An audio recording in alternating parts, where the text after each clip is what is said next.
Guys, welcome back to our channel. അപ്പോൾ കുറേ നാളിന് ശേഷമാണ് ഞാൻ ഇങ്ങനൊരു വീഡിയോ ചെയ്യുന്നത്. കാരണം ഞാനിപ്പോൾ ഷോർട്സ് അല്ലെങ്കിൽ ഒരു ഫുഡ് അങ്ങനത്തെ കാര്യങ്ങൾ മാത്രമേ ചെയ്യാനുള്ളൂ. അതും കൺസിസ്റ്റൻ്റ് അല്ല, നിങ്ങൾക്ക് അറിയാം. ഞാൻ പിന്നെ വാവേൻ്റെ എന്താ പറയുക, ഈ ഒരു ജേണി അല്ലെങ്കിൽ ഈ ഒരു സമയം നമുക്ക് പിന്നെ കിട്ടുമല്ലോ. അപ്പോൾ അതുകൊണ്ട് മാക്സിമം വാവേൻ്റെ കൂടെ തന്നെയാണ്.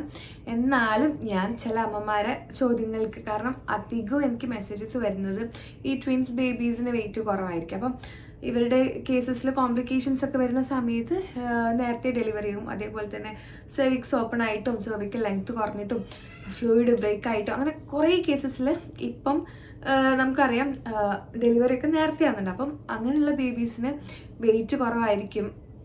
അതേപോലെ തന്നെ കുറച്ച് ഹെൽത്ത് ഇഷ്യൂസും കാര്യങ്ങളൊക്കെ ഉണ്ടാവും.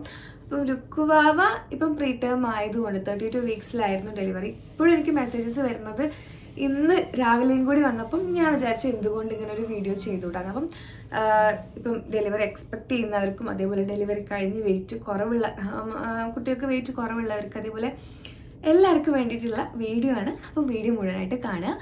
അപ്പം വീഡിയോ കാണുന്നതിന് മുന്നേ ആരെങ്കിലും സബ്സ്ക്രൈബ് ചെയ്യാണ്ട് കാണുന്നുണ്ടെങ്കിൽ ഒന്ന് സബ്സ്ക്രൈബ് ചെയ്യട്ടോ. അപ്പോൾ 100Kയിലേക്ക് ഇതാ മെല്ലെ എങ്ങനെയാണ് പോകുന്നത്. കൈയിൻ്റെ ആക്ഷൻസ് കുറച്ച് കൂടുതലായിരിക്കും. കുറേ കാലത്തിന് ശേഷം ഇങ്ങനെ വീഡിയോ ചെയ്യുന്നത്, അതുകൊണ്ടായിരിക്കും.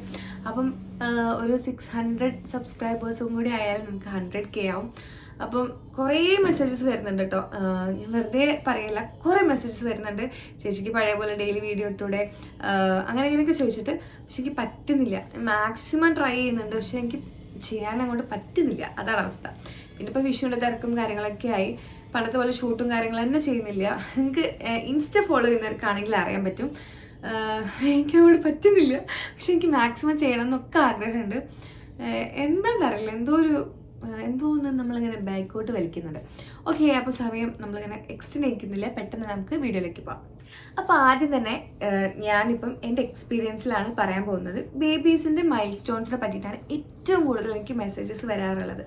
എപ്പോൾ ചിരിച്ചു, എപ്പോൾ കമഴ്ന്ന് വീണു, എപ്പോൾ മുട്ടിലഴഞ്ഞു, എപ്പോൾ നടന്നു തുടങ്ങി, അങ്ങനത്തെ കാര്യങ്ങളാണ് എനിക്ക് ഏറ്റവും കൂടുതൽ. കാരണം ഞാൻ ഡെലിവറി കഴിഞ്ഞ സമയത്തും എൻ്റെ ഏറ്റവും വലിയ ടെൻഷനും സങ്കടവും ഇത് തന്നെയായിരുന്നു. കാരണം ഏറ്റവും കൂടുതൽ നമ്മളെ എന്താ പറയുക ഡിപ്രഷനിലേക്ക് ആക്കുന്നത്, എനിക്കിപ്പോൾ പറയുന്നതുകൊണ്ട് ഒരു ഇതുമില്ല, നമ്മുടെ ഫാമിലി, നമ്മളെ സ്വന്തം ചിലപ്പോൾ അമ്മയായിരിക്കും, അനിയത്തിയായിരിക്കും, അവർ പറഞ്ഞതല്ല കേട്ടോ, അത്രയും നമ്മളോട് ക്ലോസ് ആയി നിൽക്കുന്നവരാണ് നമുക്ക് ഏറ്റവും കൂടുതൽ ഡിപ്രഷനും സങ്കടവും തരുന്ന ആൾക്കാർ.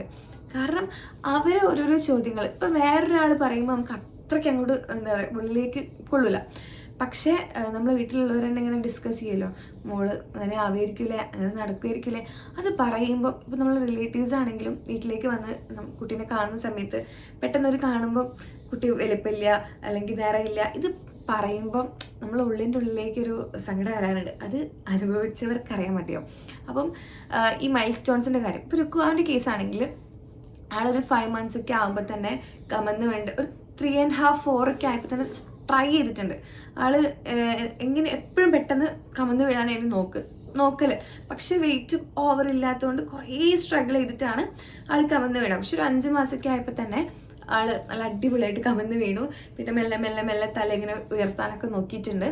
പിന്നെ അതേപോലെ മുട്ടിൽ എഴുതാനാണെങ്കിലും ഒരു 8.5 ഒക്കെ ആയപ്പോൾ തന്നെ മെല്ലെ ഇങ്ങനെ മുട്ടിൽ എഴുതാന്ന് വെച്ച് കഴിഞ്ഞാൽ ഇങ്ങനെ പോവാം. പക്ഷെ ആൾ ട്രൈ ചെയ്യായിരുന്നു.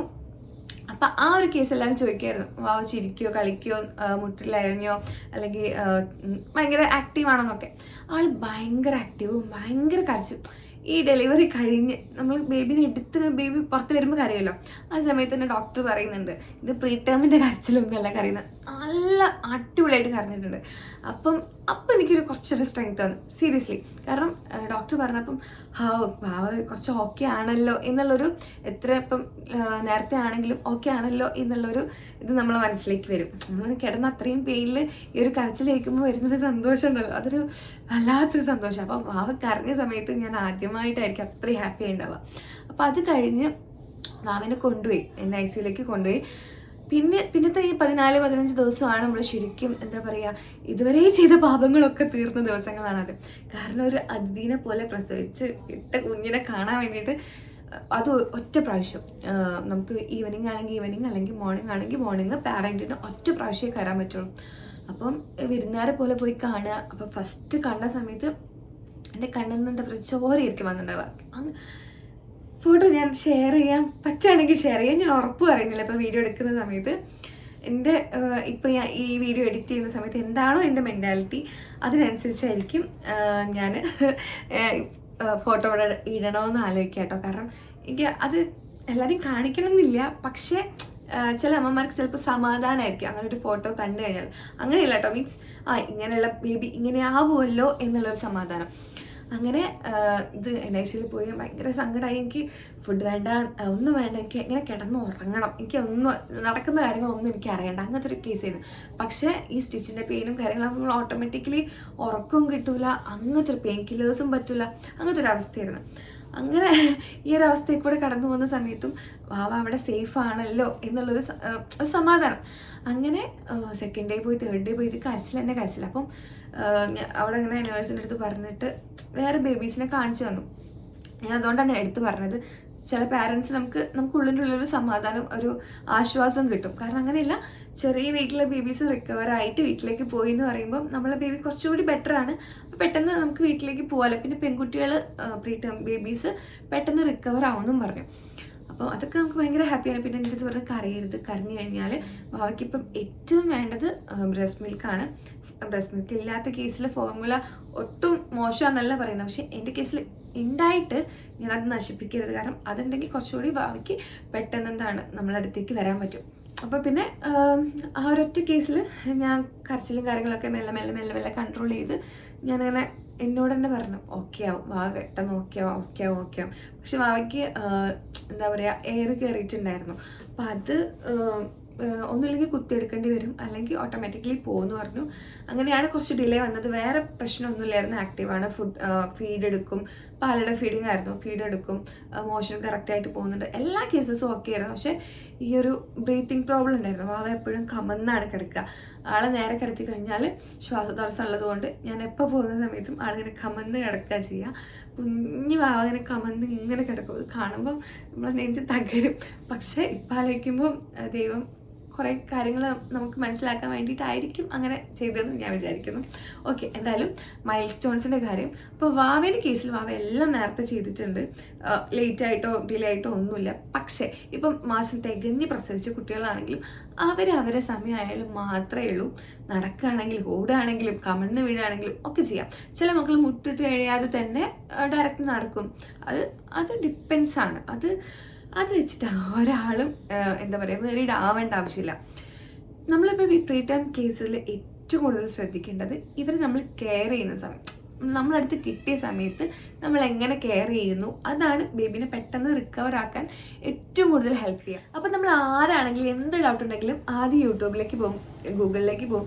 പിന്നെ ഡോക്ടേഴ്സ്, നേഴ്സുമാർ, അതേപോലെ തന്നെ ഇതേപോലെ എക്സ്പീരിയൻസ് ഉള്ള ആരുടെടുത്തെങ്കിലും, ഇത്രയും സോഴ്സസാണ് നമ്മൾ മാക്സിമം യൂസ് ചെയ്യുക. അപ്പം ഇപ്പം എൻ്റെ വീട്ടിൽ ഇങ്ങനൊരു പ്രീ ടൈം ഡെലിവറി നടന്ന സമയത്ത് ഞാൻ ഫസ്റ്റ് ഒരാളാണ് പ്രീ ടൈം ഡെലിവറി ഇൻട്രൊഡ്യൂസ് ചെയ്യുന്നത്. കാരണം എൻ്റെ കസിൻ ഡോക്ടറാണ്.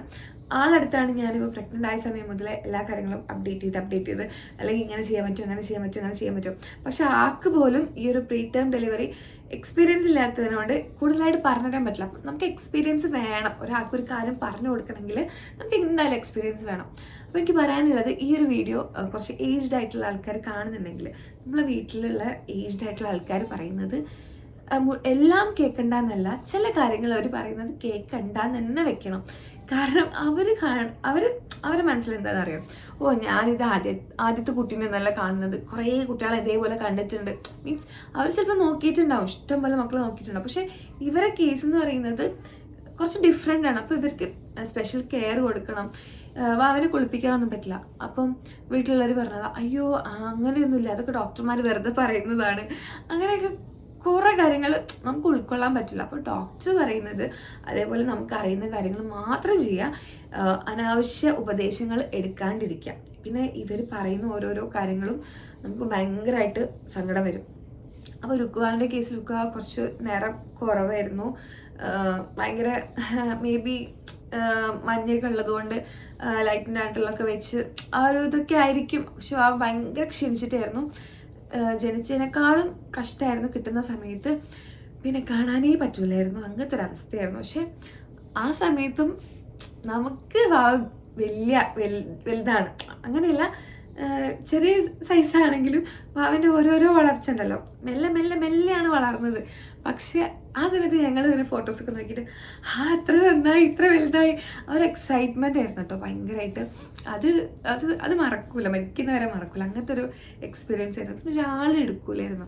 എൻ്റെ വീട്ടിലാണെങ്കിലും എല്ലാവർക്കും പേടിയായിരുന്നു. വറുത്തു കൊടുക്കും, ഞാനും എടുക്കും, പിന്നെ എൻ്റെ അമ്മ അനിയത്തി. എന്നാലും കൂടുതൽ സമയം എൻ്റെ അടുത്ത് തന്നെ ഉണ്ടാവും. എല്ലാവർക്കും പേടിയായിരുന്നു. അത്രയും കുഞ്ഞ് ഞങ്ങൾക്ക് ഇമാജിൻ ചെയ്യാൻ പറ്റില്ല. ഫോട്ടോയിലൊക്കെ കുറച്ചുകൂടി വലുതായിട്ട് തോന്നും, പക്ഷെ അത്രയൊന്നുമില്ല. 1600, 1650 പറയുമ്പോൾ ഒരു എലിക്കുട്ടിയായിരുന്നു. അപ്പോൾ എന്താ പറയുക, മാക്സിമം കൊടുക്കാൻ പറ്റിയ കാര്യം എന്ന് പറഞ്ഞാൽ ചൂട് കൊടുക്കുക. ഞാൻ ലൂസ് ടീഷർട്ടൊക്കെ ഇട്ടിട്ട് വാവൻ്റെ നെഞ്ചിൽ കിടത്തിയിട്ട് ഉറക്കും.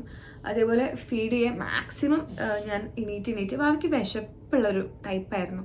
അപ്പം വാവയ്ക്ക് വിശപ്പുണ്ട് തോന്നിക്കഴിഞ്ഞാൽ ഞാൻ അപ്പം എക്സ്പ്രസ് ചെയ്തെടുത്ത മിൽക്കാണെങ്കിൽ അങ്ങനെ, അല്ലെങ്കിൽ ഡയറക്റ്റ് കുറേശ്ശെ അങ്ങനെ ഞാൻ സക്ക് ചെയ്യിപ്പിച്ചിട്ടാണ് ചെയ്യാറുള്ളത്. അപ്പോൾ വാവ എന്താ പറയുക കുടിക്കും ചെയ്യും, അങ്ങനെ ഉറങ്ങും. ഇതുവരെ ജനിച്ചിട്ട് ഈ ഒരു സമയം വരെ എന്താ പറയുക രാത്രി ആൾ മുട്ടിച്ചിട്ടേ ഇല്ല കേട്ടോ. എങ്ങനെയായാലും ഉറങ്ങും. ഇപ്പോഴും നല്ല ഉറക്കമാണ്. അങ്ങനെ ഇതൊന്നുമില്ല. രാവിലെ കളിക്കും, മെല്ലെ മെല്ലെ ചെയ്യും എന്നുള്ളത് മാത്രമേ ഉള്ളൂ. നൈറ്റിൽ നല്ല സുഖമായിട്ട് എനിക്ക് ഉറങ്ങാൻ പറ്റലുണ്ട്. മീൻസ് ഫീഡ് ചെയ്യണം, ഉറക്കത്തിലൊക്കെ എപ്പോഴും ഫീഡ് ചെയ്യണം, പക്ഷെ അത് ശീലമായി. നമ്മൾ അറിയൂല ഉറക്കത്തിൽ. ഒക്കെ വേണമെങ്കിൽ അവളെ ഒന്ന് കുടിച്ച് പോയിക്കോളും, അങ്ങനത്തെ ഒക്കെ അവസ്ഥയാണ്. അപ്പം ഇതുവരെ അങ്ങനെ ബുദ്ധിമുട്ടിച്ചിട്ടൊന്നുമില്ല. അപ്പം മാക്സിമം ഈ സമയത്ത് നമ്മൾ നല്ലോണം ചൂട് കൊടുക്കുക, അതാണ് ഏറ്റവും വേണ്ടത്. പിന്നെ മാക്സിമം ഫീഡ് ചെയ്യുക. ചിലർ പറയും വെയിറ്റ് ഇല്ല, അങ്ങനെയാണ് ഇങ്ങനെയാണ്, കുറുക്കോ കാര്യങ്ങളൊക്കെ കൊടുക്കണം. നിങ്ങൾ ഫോർമുല ആണെങ്കിൽ ഫോർമുല, ഇനിയിപ്പോൾ ബ്രസ്റ്റ് മിൽക്ക് ആണെങ്കിൽ ബ്രസ്റ്റ് മിൽക്ക് 6 മന്ത് ഇത് തന്നെ കൊടുക്കുക.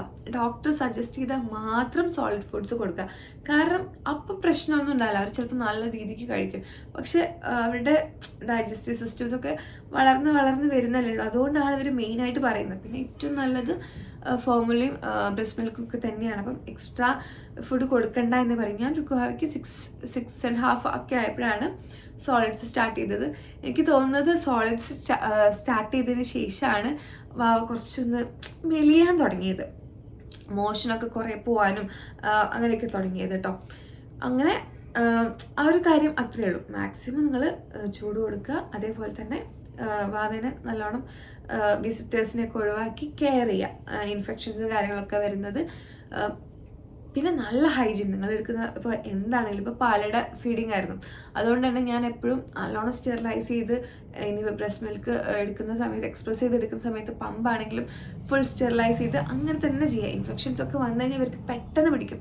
ഇപ്പോഴും രുക്കുവാവയ്ക്ക് ഇമ്മ്യൂണിറ്റി കുറവാണ്, അപ്പം അതിന് പിന്നെ എക്സ്ട്രാ സപ്ലിമെൻറ്റ്സും കാര്യങ്ങളൊക്കെ എടുക്കേണ്ടി വരും. അതുകൊണ്ട് തന്നെ മാക്സിമം അവരെ കെയർ ചെയ്ത് കൊണ്ടുനടക്കുക. പിന്നെ മെഡിസിൻസ് ഇവർ ഡോക്ടേഴ്സ് തരുന്ന എക്സ്ട്രാ വൈറ്റമിൻസ് കാര്യങ്ങളൊക്കെ നിങ്ങൾ എന്ത് ചെയ്യുക, സ്കിപ്പ് ചെയ്യാതെ എന്നും കൊടുക്കാൻ നോക്കുക. മാക്സിമം കൊടുത്തു കഴിഞ്ഞാൽ പെട്ടെന്ന് റിക്കവർ ആവും കേട്ടോ. അപ്പോൾ നമ്മൾ അടുത്ത പ്രശ്നം എന്ന് പറയുന്നത് വെയിറ്റ് ഗെയിൻ ആണ്. ഇപ്പോൾ വാവ 1600 ഇപ്പോൾ കറണ്ട് വെയിറ്റ് 9500 ആണ്. 10 kg മേലേക്ക് പോയിട്ടേ ഇല്ല. അപ്പം വാവേൻ്റെ പ്രശ്നം കാണുമ്പം സ്ലിമ്മാണ്, ഭയങ്കര നീളം എന്ന് വെച്ച് കഴിഞ്ഞാൽ പെട്ടെന്ന് നോക്കുമ്പോൾ അത്ര തടിയും കാര്യങ്ങളൊന്നുമില്ല. എനിക്ക് തോന്നുന്നത് ബർത്ത്ഡേൻ്റെ ആ ഒരു സമയത്തൊക്കെ കുറച്ചും കൂടി ആൾ ഉഷാറായിരുന്നു. അന്ന് ഇത്ര വെയിറ്റ് ഒന്നുമില്ല, പക്ഷെ മുഖമൊക്കെ കുറച്ചും കൂടി തടിച്ച് ഉരുണ്ടിട്ടൊക്കെ ആയിരുന്നു. ഇപ്പം എന്ന് പറഞ്ഞു കഴിഞ്ഞാൽ ഇവർക്ക് ആക്ടിവിറ്റീസ് കൂടുതലാണ്. ഒരു വയസ്സിന് ശേഷം നടന്നു തുടങ്ങി കഴിഞ്ഞാൽ പിന്നെ അവരെ പിടിച്ചാൽ കിട്ടില്ല. അപ്പോൾ അതിൻ്റെതായ വെയിറ്റ് കുറവുണ്ടാവും, കുട്ടികളിൽ ചേഞ്ച് ഉണ്ടാവും.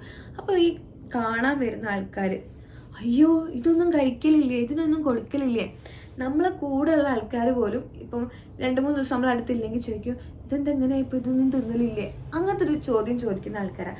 പക്ഷെ ഇവരെന്നെ വീട്ടിൽ ഉണ്ടെങ്കിൽ ഇവർക്ക് മനസ്സിലാവും ഇവർ ഫുഡ് കഴിക്കാത്ത പ്രശ്നമല്ല, ഇവരെ ആക്ടിവിറ്റീസ് ഉണ്ട്. അപ്പം ഇവർക്ക് ക്ഷീണം വരും, കുറേ എനർജി ലോസ് ആവും. ഈ കഴിക്കുന്നത് മൊത്തം ശരീരത്തിൽ പിടിക്കൊന്നുമില്ലല്ലോ. അപ്പം രുക്കുവാവിൻ്റെ കേസിൽ രുക്കുവാവ് നല്ലോണം ഫുഡ് കഴിക്കും. അവർക്ക് നല്ല വിശപ്പുള്ള ടൈപ്പാണ്. എല്ലാവരും കളിയാക്കും എന്നെ പോലെയാന്ന് പറഞ്ഞിട്ട്. കാരണം എനിക്ക് വിശപ്പ് സഹിക്കാൻ പറ്റില്ല.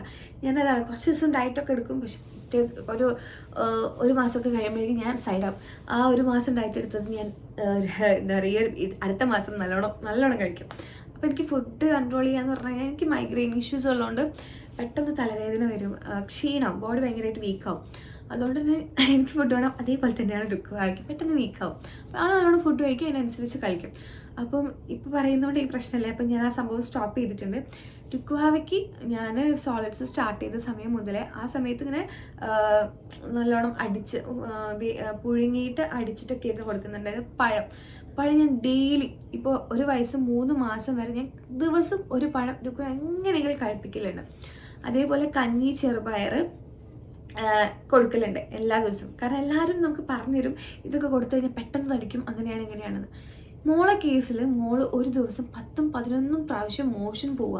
അപ്പോൾ ഇതെന്താണെന്ന് മനസ്സിലാവുന്നില്ല. അപ്പോൾ ഫസ്റ്റ് ഞാൻ ഡോക്ടറോട് ചോദിച്ചപ്പോൾ ഡോക്ടറിന് മോഷൻ നല്ലതാണ്, പ്രശ്നമൊന്നുമില്ല, കാരണം നല്ലതല്ലേ, വേസ്റ്റ് പോകുന്നത് നല്ലതല്ലേ, ചില മക്കളൊന്നും മോശം പോകാനായിട്ടാണ് അമ്മമാരിവിടെ വരുന്നത്, പ്രശ്നമൊന്നുമില്ല എന്ന് പറഞ്ഞു. എന്നിട്ടും ഇവള് ഈ ഒരു വയസ്സും 1 മാസമൊക്കെ ആയപ്പോഴും വെയിറ്റ് ഒരു 8 kg മേലേക്ക് പോകുന്നേ ഇല്ല. അപ്പം എല്ലാം ചോദിക്കാം എൻ്റെ മോളിങ്ങനെ അങ്ങനെ വെയിറ്റ് വെക്കാത്തത്, ഫുഡ് കഴിക്കുന്നുണ്ടല്ലോ അങ്ങനെ എങ്ങനെയെന്നൊക്കെ. അപ്പോൾ എനിക്ക് ആകെ ടെൻഷനായി. അപ്പോൾ ഞാൻ ഡോക്ടറെ തൊന്നുകൂടി ചോദിച്ചപ്പോൾ ഡോക്ടറിന് കുഴപ്പമൊന്നുമില്ല, പേടിക്കാനൊന്നുമില്ല എന്ന് പറഞ്ഞു. ആൾ ആക്റ്റീവാണോ? അപ്പോൾ ആക്റ്റീവാണ്, പ്രശ്നമൊന്നുമില്ല, എന്നാൽ പേടിക്കേണ്ട ആവശ്യമൊന്നുമില്ല എന്നൊക്കെ പറഞ്ഞു. അങ്ങനെ ഇത് ഇപ്പം വാവയ്ക്ക് ലാസ്റ്റ് സർജറി വന്നായിരുന്നു, ഒരു പ്ലാസ്റ്റിക് സർജറി. കാരണം നാവ് മുറിഞ്ഞു പോയിട്ടുണ്ടായിരുന്നു. ആ വീഡിയോ കണ്ടിട്ടുണ്ടെങ്കിൽ നിങ്ങൾക്കറിയാം. ഞങ്ങൾ വാവിൻ്റെ മേലേക്ക് വീണതാണ്. അപ്പോൾ എൻ്റെ ഇവിടെ മോളെ താടി തട്ടി പുതിയ പല്ല് വരുന്നതിൻ്റെ ഭയങ്കര ഷാർപ്പാണല്ലോ ഇവർക്ക് ഉണ്ടാവുക. അപ്പോൾ അത് വെച്ച് അടിച്ചു പോയതായിരിക്കണം. നാവ് ഇങ്ങനെ 2 സൈഡ് ഇങ്ങനെ തൂങ്ങിപ്പോയി ഫുള്ളായിട്ട്. അപ്പോൾ ഫുള്ളായിട്ട് വിട്ടില്ല എന്ന് മാത്രം, നാവിങ്ങനെ ഇതായിപ്പോയി, കയറിപ്പോയി. അത് വലിയ കഥ വേറെ, അത് ഞാൻ ഇട്ടിട്ടുണ്ട്. അപ്പോൾ അതുകൊണ്ട് തന്നെ അതിനുശേഷം ഹോസ്പിറ്റലിൽ ഞാൻ അങ്ങനെ പറഞ്ഞു, ഡോക്ടർ ഇങ്ങനെ മോൾക്ക് ഭയങ്കര മോഷൻ്റെ പ്രശ്നമുണ്ട്. അപ്പോൾ ഡോക്ടർ പറഞ്ഞു ഇനിയും നമുക്ക് നോക്കാം, എന്തെങ്കിലും ഇഷ്യൂസ് വരികയാണെങ്കിൽ നമുക്കൊന്ന് സ്റ്റൂളൊക്കെ ടെസ്റ്റ് ചെയ്ത് നോക്കാം, അപ്പോൾ നമുക്ക് മനസ്സിലാവും എന്തെങ്കിലും ഇഷ്യൂസ് ഉണ്ടോ എന്നുള്ളത്. അപ്പോൾ ഓക്കെ, കുഴപ്പമൊന്നുമില്ല എന്ന് പറഞ്ഞ് ഞങ്ങൾ വീട്ടിൽ പോന്നു. പിന്നെയും ഈ മോഷൻ ഇങ്ങനെ ഇട്ടുകൊണ്ട് തന്നെ ഇരിക്കുക. അതിനടുത്ത് ഇപ്പം അടുത്ത് ഭാവിക്കൊരു പനി വന്നു, നല്ല പനി വന്നു. ആള് ഭയങ്കരമായിട്ട് വിറയ്ക്കാനൊക്കെ തുടങ്ങി. കൊണ്ടുപോയ സമയത്ത് ഡോക്ടറോട് ഞാൻ പറഞ്ഞു ഇങ്ങനെ ഫുഡ് മോശം നല്ലോണം പോയിട്ടുണ്ടായിരുന്നു. അങ്ങനെ ഇങ്ങനെ പറഞ്ഞു. ഡോക്ടർ പറഞ്ഞു പാല് കൊടുക്കുന്നുണ്ടെങ്കിൽ പാല് സ്റ്റോപ്പ് ചെയ്യാം, പാല് സ്റ്റോപ്പ് ചെയ്താൽ തന്നെ ചിലപ്പം നല്ല ചേഞ്ചസ് ഉണ്ടാവും എന്ന് പറഞ്ഞു. അങ്ങനെ ഞാൻ ഭാവിക്ക് കൊടുക്കുന്ന ഒരു ദിവസം കൊടുക്കുന്ന ഫുഡിൽ പാല് ഒഴിവാക്കി. പാല് കംപ്ലീറ്റ് ആയിട്ട് ഒഴിവാക്കി നോക്കിയപ്പോഴും മോശം പോകുന്നുണ്ട്. പിന്നെ കൊടുക്കുന്ന കാര്യം എന്ന് പറഞ്ഞാൽ കഞ്ഞി ചെറുപയർ പഴം. അപ്പം ഞാനൊരു ദിവസം കഞ്ഞിയും ചെറുപയർ ഒഴിവാക്കി കഞ്ഞി മാത്രമാക്കി. അപ്പം അതും എന്താ പറയുക മോശം കണ്ടിന്യൂസ് ആയിട്ട് പോയിക്കൊണ്ടിരിക്കുക. അങ്ങനെ ഞാൻ എന്ത് ചെയ്തു, പഴം ഒഴിവാക്കി. ഒരു ദിവസം ഒരു പഴം 1.5 പഴമൊക്കെ വാവ് കഴിക്കും, ബാക്കി ഭയങ്കര ഇഷ്ടമാണ് പഴം. പക്ഷെ പഴം ഞാൻ അങ്ങോട്ട് ഒഴിവാക്കിയതിന് ശേഷമാണ് വാവയ്ക്ക് മോഷനൊക്കെ ഒന്ന് കറക്റ്റായി ഡെയിലി 1 ടൈം അല്ലെങ്കിൽ 2 ടൈം ആയത്. അപ്പം എനിക്ക് പറയാനുള്ള എന്താണെന്ന് വെച്ച് കഴിഞ്ഞാൽ ഞാനിങ്ങനെ സംശയം പറയായിരുന്നു വീട്ടിൽ, പഴമാണ് തോന്നുന്നുണ്ട്. കാരണം പഴമൊക്കെ കൊടുത്തു കഴിഞ്ഞാൽ അതുപോലെ തന്നെ പോരും. അപ്പോൾ അത് വയറ്റിൽ പിടിക്കുന്നില്ല എന്നുള്ളത് എനിക്ക് തോന്നിയിട്ടുണ്ടായിരുന്നു. അപ്പോൾ ഞാൻ പറഞ്ഞപ്പോൾ വീട്ടിൽ പഴം നല്ല സാധനമാണ്, അങ്ങനെ ഒഴിവാക്കുന്നു, വേണ്ട മോശം പോവുകയാണെങ്കിൽ പോയിക്കോട്ടെ, പ്രശ്നമൊന്നുമില്ല. അങ്ങനെ വീട്ടുകാർ പറയുമ്പോൾ നമ്മൾ ഓട്ടോമാറ്റിക്കലി വിചാരിക്കും പ്രശ്നമൊന്നുമില്ലല്ലോ, ഒഴിവാക്കേണ്ടത്. പക്ഷേ നിങ്ങൾക്ക് എന്തെങ്കിലും ഡൗട്ട് വരുന്നുണ്ടെങ്കിൽ നിങ്ങൾ ഒഴിവാക്കി തന്നെ നോക്കുക. എനിക്കൊരു അബദ്ധം പറ്റിയതുകൊണ്ടാണ് ഞാൻ പറയുന്നത്. ഇപ്പം ഞാൻ കൊടുക്കും. ഇപ്പം വാവ ചില ദിവസമൊന്നും മോശം പോവില്ല, പിറ്റേ ദിവസം പോവും. അപ്പോൾ അങ്ങനെയൊക്കെ പോവാത്ത ദിവസമൊക്കെ ആണെങ്കിൽ ഞാൻ എന്ത് ചെയ്യും, പഴം ഒന്ന് നെയ്യിലോ ബട്ടറിലോ ഒക്കെ ആക്കിയിട്ട് കൊടുക്കും, ആൾ കഴിക്കും. കംപ്ലീറ്റ്ലി സ്റ്റോപ്പ് ചെയ്തില്ല, പക്ഷേ ഡെയിലി കൊടുക്കുന്നത് ഞാൻ ഒഴിവാക്കി. പാല് വലിയ പ്രശ്നമൊന്നുമില്ല, നട്ട്സ് പ്രശ്നമൊന്നുമില്ല. പക്ഷേ ഈ മമ്പയർ ചെറുപയർ ഇങ്ങനത്തെ സാധനങ്ങളൊന്നും കഴിക്കാൻ പറ്റില്ല, അപ്പോഴേക്കും നല്ലോണം മോശം പോവും. അതും ഞാനിപ്പം ആഴ്ചയിൽ 1 പ്രാവശ്യമോ അങ്ങനെയൊക്കെ കൊടുക്കാൻ തുടങ്ങി. അതുകൊണ്ട് ഇപ്പം വലിയ കുഴപ്പമില്ല. അപ്പോൾ നിങ്ങൾക്ക് എന്തെങ്കിലും ഡൗട്ട് തോന്നുകയാണ്, ഈ ഫുഡ് പറ്റുന്നില്ല എന്ന് തോന്നുകയാണെങ്കിൽ, അല്ലെങ്കിൽ ഇതേപോലെ മോഷനൊക്കെ പോവുകയാണെങ്കിൽ ഒന്ന് ശ്രദ്ധിക്കുക, ആ ഫുഡൊന്ന് ഏതാണെന്ന് നോക്കുക. പിന്നെ പറയാനുള്ളത്, ഞാൻ പറഞ്ഞ പോലെ തന്നെ വീട്ടുകാർ പലതും പറയാം. അപ്പം അന്ന് ഞാൻ ഡോക്ടറെ അടുത്ത് പറഞ്ഞ സമയത്ത്, ലാസ്റ്റ് പനി വന്ന സമയത്ത് ടെസ്റ്റ് ചെയ്തു, സ്റ്റൂളും കാര്യങ്ങളൊക്കെ ടെസ്റ്റ് ചെയ്തപ്പം ഒരു പ്രശ്നവുമില്ല. അപ്പോഴാണ് കുറച്ച് നമുക്ക് എന്താ പറയുക, കുഴപ്പമൊന്നുമില്ല, സമാധാനമായത്. അപ്പോൾ എന്ത് സംശയം ഉണ്ടെങ്കിലും നിങ്ങൾ ക്ലിയർ ചെയ്യുക. കാരണം പണ്ടായിരുന്നു വലുതായിട്ടൊക്കെ നമ്മളെ ജീവിതശൈലീനെ കൊണ്ട് അസുഖം, ഇപ്പോൾ കുട്ടികൾക്ക് വരെ പല അസുഖങ്ങളാണ്. അപ്പം ആദ്യമേ അറിയുകയാണെങ്കിൽ നമുക്കത് ട്രീറ്റ് ചെയ്യാൻ പറ്റുന്നതാണെങ്കിൽ ട്രീറ്റ് ചെയ്യാൻ പറ്റും.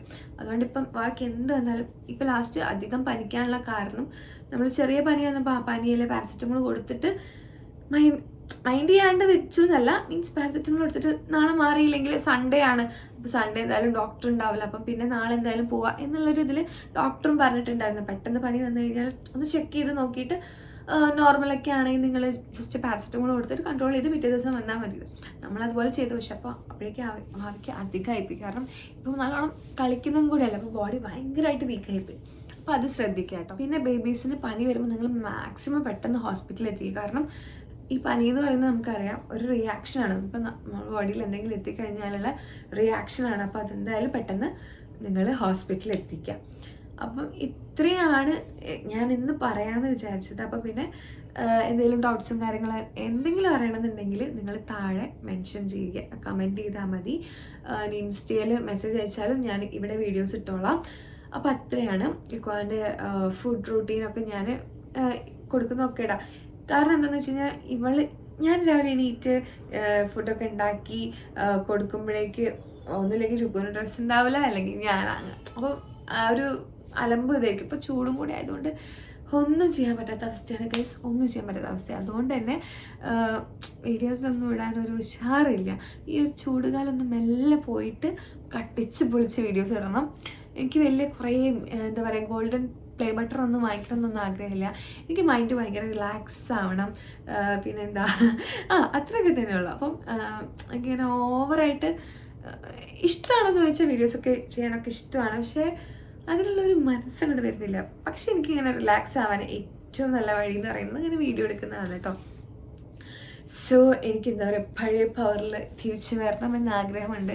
അപ്പോൾ നിങ്ങൾ സപ്പോർട്ട് ചെയ്താൽ മാത്രമേ എനിക്ക് ആ ഒരു ഉഷാർ വരുള്ളൂ. ഇപ്പോൾ ഒന്നാമതെന്ന് വെച്ച് കഴിഞ്ഞാൽ ഞാൻ കൺസിസ്റ്റൻ്റ് അല്ലാത്തതിനുകൊണ്ട് നമ്മൾ വ്യൂവേഴ്സും കാര്യങ്ങളൊക്കെ കുറവാണ്, എല്ലാം കമ്പാരിറ്റീവ്ലി കുറവാണ്.